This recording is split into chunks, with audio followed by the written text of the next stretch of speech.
Good evening. Tonight we are going to talk about a Sasquatch encounter that occurred in 2014 on August 20th. This happened at Silverwood Lake in Southern California. It's in San Bernardino County. And a lot of people have asked me about this encounter because it's a fairly well-traveled area. As the crow flies, it's not far from some major destinations, which I'll talk about in a second. But a lot of people have emailed me or asked about it in live chats. And I recently found myself in the Arrowhead area, and Silverwood Lake was not far.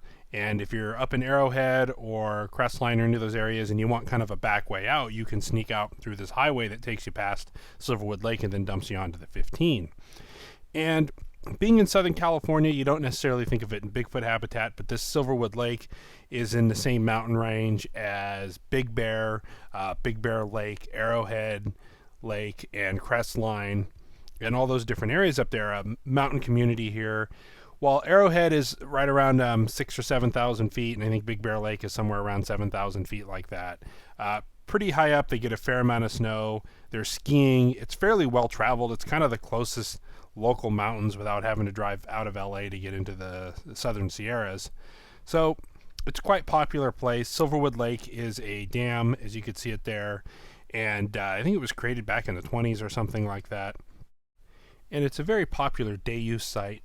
When we went there, we saw kind of in the main marina area, there's all these picnic benches and there's a shoreline beach, although at the time they weren't allowing people to swim, I think because of an algae bloom or something like that.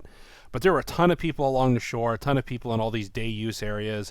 I guess there are also campgrounds here as well for overnight camping all along this lake, and various spots to launch your boat, and then they had boat rentals, all that kind of stuff you'd expect to see at like a big recreational lake. And it was packed in that main marina area, but we kind of drove down the road. We wanted to get away from the people because we're kind of like, I don't know if this is really Sasquatch area kind of thing.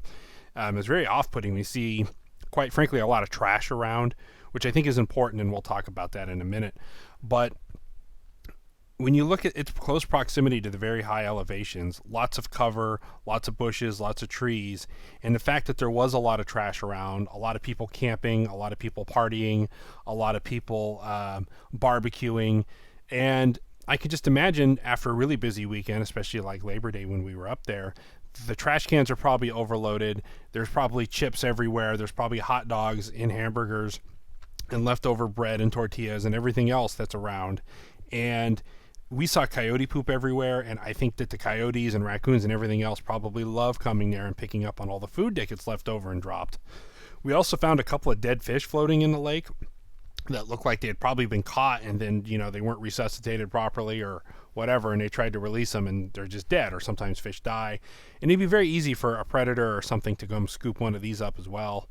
But like I said, the dumpsters, the trash cans, the day use sites, all the people, I think the lake closed at like 7 or something like that, and they probably maybe have a guy come through later or something, but on a really busy holiday weekend when they're probably minimal staff, no one probably cleans up till the next day. So it's probably a great opportunity for animals and even something like a Sasquatch to come down. And its close proximity to the mountains and the rugged areas, and really honestly, as the crow flies, it's not far from Crestline where Claudia Ackley had her encounter that we talked about last week, and where a number of people have had them near Lake Arrowhead, and a bunch of people have had them near Big Bear. And this whole San Bernardino mountain range it is still kind of technically part of it. It's just at a lower elevation. And especially in hot, dry years, especially around August, like when this encounter happened, these things are probably looking for water. And a hot time of the year, especially this was in 2014, almost 5 years ago to the day were we there. And you got to remember, this 2014 was back when California was going through quite a terrible drought. So the lake just coming down for water, looking for food, especially if it's a very quiet weekend, a very subtle day during the week or something like that when nobody's around. Because in the encounter, which we're going to read here in a second, the guy says that that there was like one other group there fishing, and that when it started to sprinkle, they left, and he was basically there with his family. So the report is on the BFRO website. I'd heard it from a couple different people tell me about this report, and I had somebody send me a YouTube video that I think read it verbatim or something like that. And then I'd obviously seen it later on the BFRO website. And I'm just going to quickly read the report. Location, San Bernardino. Details: when they got there was only 2 people. When it started sprinkling, they left. My wife and I and 2 daughters had the beach umbrella, so we stayed, and we were the only people there. Apparently they were shore fishing. They didn't bring a boat or put it in the water for the actual encounter. It says, me and my family decided to go fishing in Silverwood Lake. It was around 1:30 p.m. Fishing in the lake, after a while not catching anything, I decided to put a second rod in about 100 feet away from the first one. I went back to the first one around 3 or 4 p.m. A couple hours later, decided to check on the second rod. My 3 and 4-year-old daughters were following me, so I sent them back to my wife. I thought they had gone back, so when I was walking to my second rod, all of a sudden I heard leaves crunching from my left about 30 yards away, and I saw a ape-like, hairy-looking creature with brown hair. It had long arms swinging while it ran. Very interesting description, by the way. It was also crouching a little in the front where it stood there, frozen for a while. I realized my 4-year-old daughter was behind me, running back to my wife, yelling, "Mom, Mom, there's a big animal." And then I went back to my wife and told her what I saw. She was amazed at the speed I was running.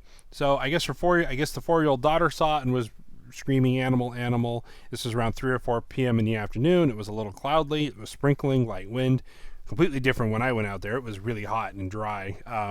Although the lake level was really high, actually. It was very high. You can tell by looking at the lake that bushes and trees that hadn't been underwater for a long time are now underwater. Matt Moneymaker followed it up. Say what you will about the BFRO. I know they're not all inclusive, and they're probably 1 or 2% of all the encounters that happen in the area. Because like I've said for years, the vast majority of people, they're driving down the road and a Sasquatch runs across the road and they go, "What was that? Was that a bear? No, I think it was a Bigfoot." And then they swallow for a second and go, "Oh crap," and then they drive off and live their lives and never report or tell anybody. So there are, in this mountain range, a lot of sightings of Sasquatch. I completely believe this report from the area, like I said, being at kind of the foothills, the lower elevations of an area that has a lot of sightings. All the trash that I saw around here, although the trail you're seeing right now was very clean, was fairly clean. You went off the trail a little bit, though, and you did encounter a lot of trash. The marina area where all the picnicking was, there was tons of trash, tons of people, tons of barbecuing, tons of music and all that kind of stuff. And like I said, I would think that a Bigfoot would probably come down there and pick up whatever scraps it could and find, just like bears probably do occasionally, just like we saw lots of coyotes scat, and I'm sure that they do, raccoons and everything else. And I think certain times of year it's probably a very important water source for these creatures. They probably find a cave or a tree or something and lie low during the day, and when all the tourists and people go home, they go through and see what they can find, not to mention their normal foraging and hunting that these creatures reportedly do. So I think it's an interesting encounter. I think it's very believable.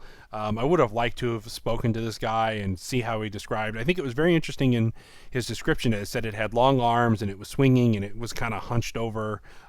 Very cool. So you guys can go to BFRO website, click on California, click on San Bernardino County, and it's the most recent one from 2014. And I think this is a very interesting case. Next time I'm up in the area, I'd love to go back during the week. I believe it was $10 to get in, which is like a day use. And I don't know what the fishing regulations are. I wasn't there for that. I was just there to basically look around, as you guys see. Looked like kind of a neat spot. Like I said, it was a little sad that certain parts of it seemed like there was just a lot of trash and junk and people being irresponsible. And people who know me knows that's one of my pet peeves. It's like, people just throw your stuff away. It attracts the Sasquatches. So, yeah, that's about it. Thank you guys very much for watching this encounter. We're going to do a lot more of these investigation cases and follow-ups on things. And we're going to go to a few other locations that apparently have Sasquatch activity, maybe even some hauntings and other paranormal type stuff. So if you like what you see, please give this video a thumbs up and subscribe if you haven't already. And stay safe out there in the woods, folks. This could be a very nice little spot. Yeah.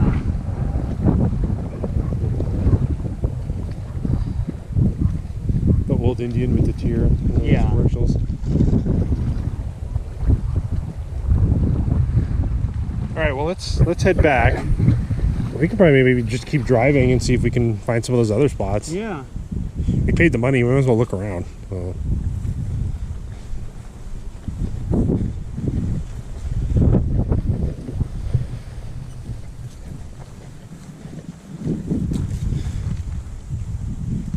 eyes are gone. Poor Mr. Bass.